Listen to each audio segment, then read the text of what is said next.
nongeye kubasuhuza abakunzi, hari benshi babikora. Gusa uyu munsi ndashaka ko tugaruka kuri Abukid Siaga ndetse na Joan Gabriel.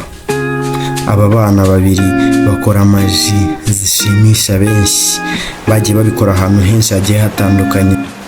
Reka duhere kuri Abukid Siaga. Uyu nguyu ni umunyanigeria, akora amaji ndetse ni umukomediye, ariko cyane cyane yibanda kuri maji. Reka tubirebe.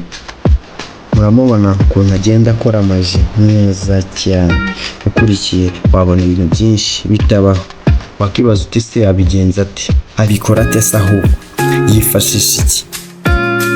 Biratangaje cyane kubona ukuntu umuriro umwakiraho ndetse ukarinda umuzimiraho.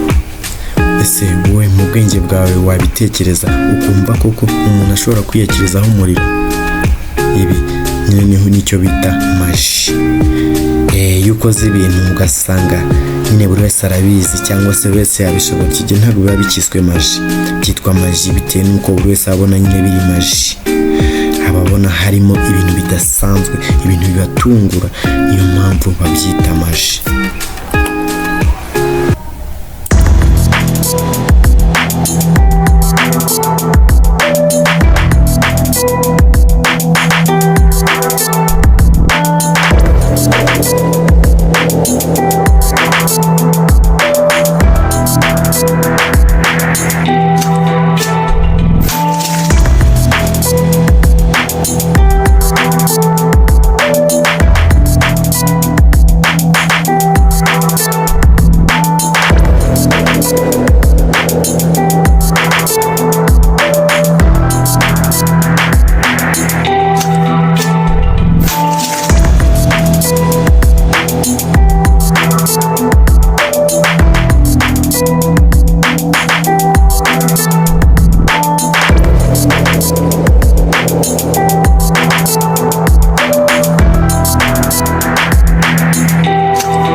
Ndetse dufite na Joan Gabriel, umwana udasanzwe ukora amaji zigashimisha benshi bagatungurwa, bamwe bakifata mu maso bitewe n'ibintu bari gukora bitangaje.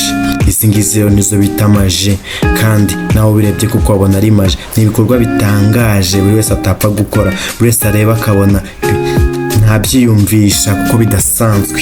Izi rero nizo bita amaji.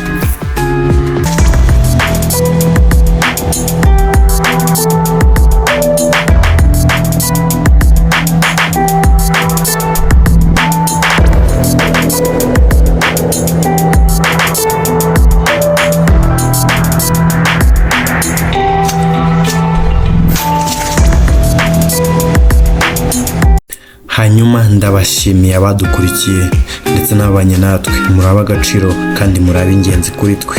Twishima mwishimye rero, ubutaha tuzabagezaho abandi batari abangaba. Ubundi mukomeze mukore subscribe kuri Headless Media, turabakunda, bari ku bwanyu.